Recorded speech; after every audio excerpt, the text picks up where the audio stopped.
Skala Update. Nyheder til Syddanmark. Fra Syddanmark og resten af verden. I Vejen har kristne grupperinger besejret en trold, og så bliver butikstyvene bare smartere og smartere. 24 er blevet snuppet i besiddelse af en elektronisk dims, der kan stå tyverialarmerne i butikkerne ud af drift. Jeg hedder Flemming Madsen, klokken er 10. Så er sagen mod forældreparret, der er tiltalt for uhyrlig vanrøgt og mishandling af deres i alt 9 børn gået i gang. Begge forældres advokater meddelte for kort tid siden i retten i Hjørring, at deres klienter nægter sig skyldige. Anklagerne i den såkaldte Brønderslev-sag er ellers både gru og opsigtsvækkende. Forældrene er blandt andet tiltalt for at have tvunget deres ældste datter til at spise dyrelort, grave sin egen grav og rydde sne i tynde sko, så hun fik begyndende koldbrand i fødderne. Derudover er faren blandt andet tiltalt for at hælde kogende tomatsuppe i munden på et af børnene. Der er planlagt i alt 9 retsdage til sagen. De kristne har besejret trolden i Vejen. Myndighederne har nemlig afgjort, at byens berømte skulptur, Trold, der vejer kristenblod, ikke skal udsmykke et kommende 8-etagers byggeri. Vejens kristne grupperinger mener, at trolden er et billede på en decideret kristenforfølgelse, og det har byrådet lyttet til.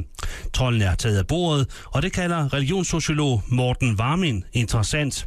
Det lader til, at der er kommet en højere grad af følsomhed over for det krænker min religion-argumentet, siger han til Kristi Dagblad. Butikstyvene bliver mere og mere snedige, og nu er de blevet afsløret i at bruge en helt ny opfindelse. I går blev en bil med 4 polakker ombord standset ved grænsen i Padborg. Polakkerne var i besiddelse af en lille elektronisk kasse, som de kan deaktivere tyverialarmerne i butikkerne med.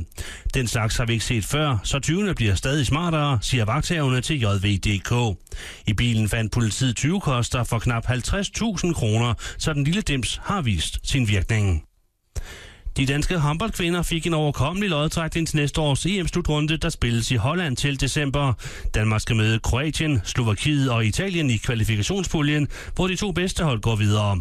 Landstræner Jan Pytlik har mest respekt for Kroatien. De har et meget, meget spændende hold. Nu slog vi dem godt nok sådan forholdsvis stort her til EM, men jeg synes, deres resultater igennem de sidste par år har vist, at de kan spille op med de bedste. Altså. På papir, der vil jeg da sige, der har vi rigtig, rigtig gode mulighed for at komme videre, det har vi. Vi skal kunne slå Italien og Slovakiet over de kampe, hvor vi møder dem, det skal vi kunne. Sådan sagde håndboldlandstræner Jan Pytlik.